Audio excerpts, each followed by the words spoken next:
Good evening, everyone. Welcome back to today's live session. We're on session number 55. We're ending another week. We're also very close to the end of the month of April. And so I thought today we'll talk about something that's not just about doing more, not just about achieving more, but about doing the things in the right way. Because I've noticed this come up in my coachings, I've noticed this come up in the conversations I've had with hundreds of people, and I'm sure you must have noticed this in your life too, that a lot of times the problem is not that you don't know what to do. The problem is that you don't have any time to do what you know you need to do.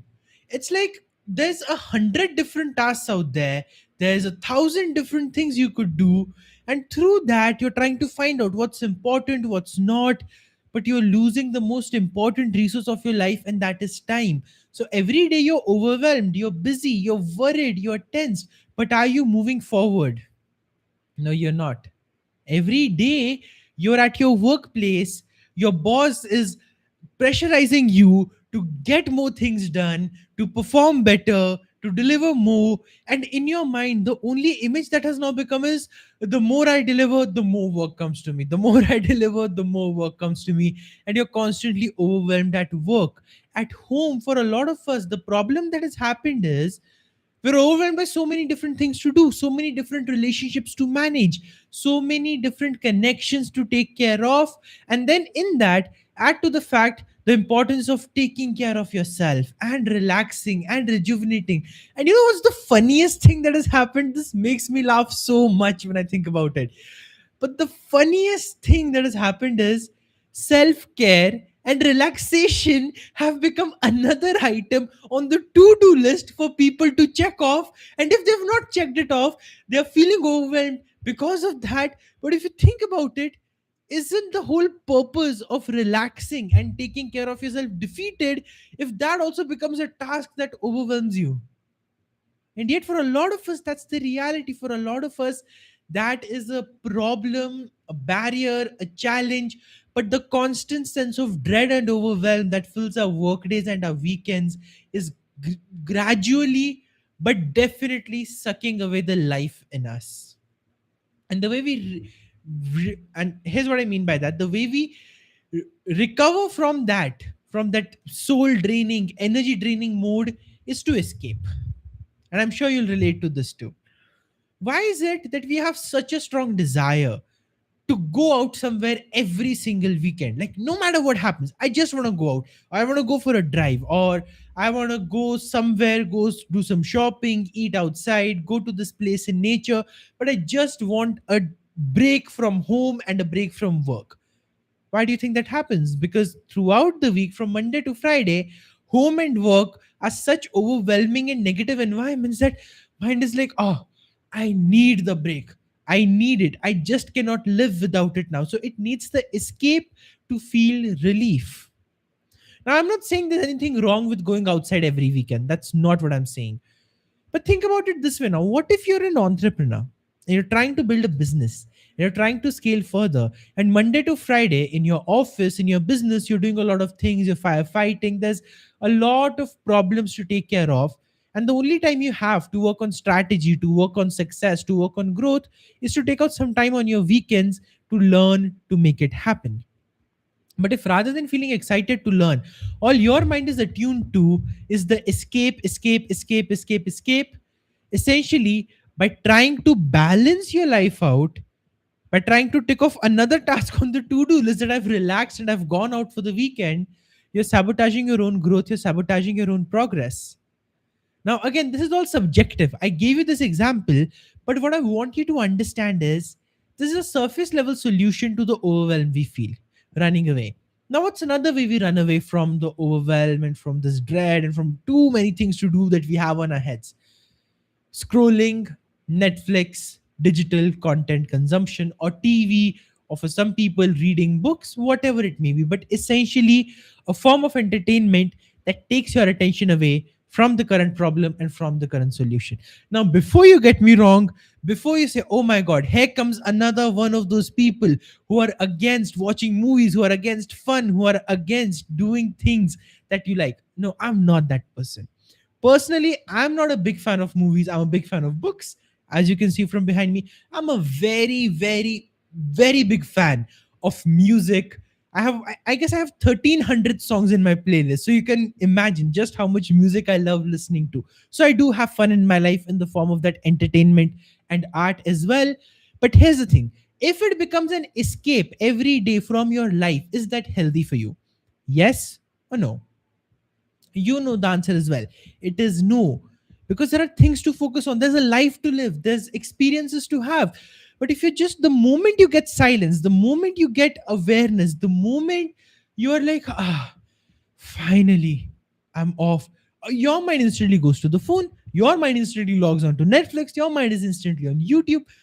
It's not getting the space to live, the space to breathe, the space to just be. And that is also another one of the big reasons this overwhelm, this confusion, all of the negative heaviness of our everyday lives is happening. So, is escaping good? If it is in moderation, if you're looking at it as entertainment for the value of it rather than a way of running away from your life, then yes, it is helpful. It absolutely is. You must do it whenever you get the time. But if, let's say, something happens in your life because of which you have to prioritize a relationship or you have to prioritize some work which is boring and not as exciting as a trip outside or a movie on Netflix, do you have the capacity to guide your mind to do that with happiness rather than dread and negativity and, I wish I didn't have to do this right now, because your mind is too used to the softness and the comfort of the distractions that you have harbored?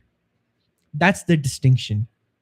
And that is why this is the one mistake that we need to avoid in our lives if we really want to succeed. We focus so much on what to do, what to do, what to do, what to do, what to do, that our list only expands. Nothing else happens in the list. It's going longer and longer and longer, and we are getting more overwhelmed, more overwhelmed, more overwhelmed.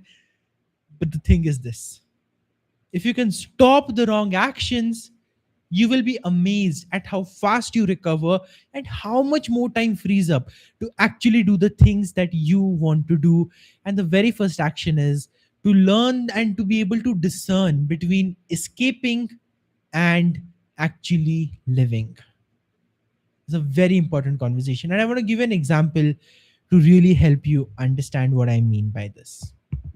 So imagine there are two people who are walking on the road side by side, and their destination is 100 kilometers away.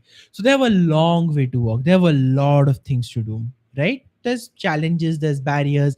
Some of it is through a bit of a rough patch. It's not a straight, easy path. Some of it is a hill climb. So it's a proper terrain walk kind of thing. You could say 100 kilometers till the destination. Now, both of them are walking, walking, walking, walking, walking until exhausted. And so they sit down, they rest for a few hours, then they're up, then they're walking, walking, walking, walking, walking, exhausted again. Then they rest, then they sleep off a bit, then they wake up, then again walking, walking, walking, walking, walking, walking, walking, exhausted again. And then they go off to sleep again, and then they begin the whole cycle again. Now, if you have to cover 100 kilometers and you don't have a good fitness level, this is going to be a state. I'm not just talking about fitness levels here. You'll see what I mean by the end of it. I'm sure some of you have already connected this metaphor to what you're doing every single day. That is walking, walking, walking, walking, walking, then sleeping, then escaping, then relaxing, then waking up, then walking, walking, walking, walking, walking again, doing the work, all that stuff. So it's a metaphor for our everyday lives as well. But I want to stick to the story here for a while. It's an important lesson for you to understand. So both of them are walking, walking, walking, and then one of them one day, they pause. They ask the question like, "Our destination is so far away. We are getting so exhausted. Could there be a better way to do this?" Both of them think. The other person just gives up, saying, "Nah, there's no better way. This is the way. You have to grind. You have to suffer. The escape you get in between, have fun in that. Enjoy life in that." That's the mediocre mindset. That's the lack of experimentation mindset. That's the mindset that says, Life is going to be exactly the way it has been. Why are you even trying to change it? Why are you even trying to experiment and see if there's a new way? Just accept the fact that this is hell. Just accept the fact that all you're going to have as fun in your life is those moments of escape you get when you watch movies or when you're out with your friends and all that stuff that we define as conventional fun. Otherwise, everyday life, that is hell. That's the walk, that's the grind, we call it. But the other person, no, he's not very satisfied with the answers. He's like, you know what? I'm going to explore something. Let me see if there can be a better way. So he waits and he sees that, out there somewhere, he can see some movement happening across the plain ground. So rather than sticking to the walking path that's there, he decides to venture off path and he walks over across the field to where the movement and the noise is coming from. And that's where he encounters a highway with cars. He's like, oh wow, this is cool. He steps onto the highway. He tries to stop a car. The person agrees and gives this person a lift. And now the person is resting, sitting in the car. The person is covering the distance 10, 20, 30 times faster. And something that was taking days and days and days of exhaustion and negativity and burning out from walking. The car did that in just a few hours. Now, the other person did not get to come to the car. Why? Because he was so narrow minded in his focus. This is the only way. What else can I do? Life has to be like this.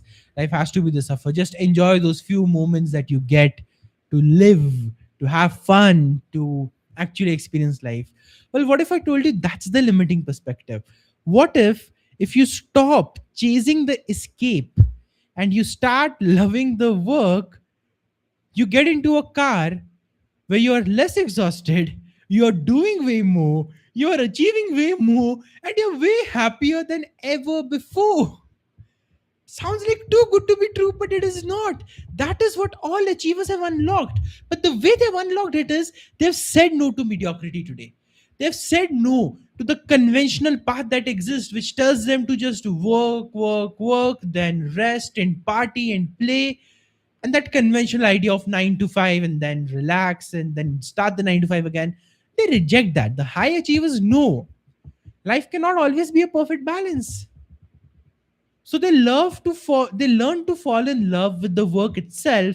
They learn to love the action. So while they're taking the action, there's no resistance, there's no negative feelings. So they are having fun there. And if their work, let's say for some reason, demands extra time from them, if they really want to be extraordinary, are they willing to show up on Saturday, Sunday to make it happen? Not with a grudge, not with a I have to do it, but I want to do it. Effortless, like a car that's gliding across the highway. Well, they can. And so when they relax, when they go for a trip, and they do, trust me, they do. When they watch a movie, when they just curl up with a book and relax, you know what, I'm going to pamper myself today. I'm going to take some time off. I don't want to do anything else. They can make those decisions. They can sometimes make those decisions for 2, 3 days, 7 days at a stretch, because they have the freedom from their businesses, from their work, from the financial freedom that they have spent the last few years creating with sincerity and with a standard that says no to mediocrity. But they did that. They made the choice. So now, when they're resting as well, they're more in the present moment. They're truly living the life. While they're working, they're living. While they're relaxing, they're living. And that's how they're able to create success that fulfills them rather than success that drains them. Because there are two kind of successful people in the world. One who have a lot of money and success, their lives are a mess. We don't want to become like them. But we do have people who are successful, happy, rich, free, abundant, and they have the best relationships, the best life. They're living every single day. I mean, they have the peak of what we can call a human experience. Now, the way you get there is by rejecting the conventional ideas, by rejecting this whole notion of balance, this whole notion that life is just this way, and saying, you know what, no, I'm going to live life while I'm working. I'm going to live life even when I'm putting in the efforts, and I'm going to live life even when I'm relaxed. So that way you stop escaping from life, because you start loving the life that you are living. And that's where growth happens. That's where change happens. That's where success happens. Not by doing a lot more new things or by adding tasks to your checklist, even relaxation as a task. You don't need to do that. You just need to stop settling for less, Stop settling for that mediocre standard of life and say to yourself, I deserve better. I'm going to get that car that takes me to the highway to success, even if that means I have to walk through some difficulties right now. I know I can create it because I love doing the work. And this lens is what keeps everybody consistent and going even when things get hard. So I hope this perspective is helping you understand the mistake you need to avoid. It's simple. Just don't fall for the same mediocre standards. Set it for yourself. Set the one that you want for your life. It's your life. Who's here to judge you? Nobody.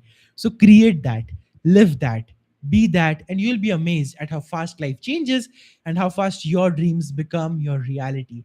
Take this equation with you over the weekend. If you're taking some time to relax and rejuvenate, make sure this question is a part of that reflection. Revisit this video if you'd like, and I'll see you once again on Monday at the exact same time, that is 8:30 p.m. IST. Till then, take care, keep shining, keep growing, and know that I believe in your success and we are going to create magic together. Thank you so much for being here. I'll see you on Monday. Bye.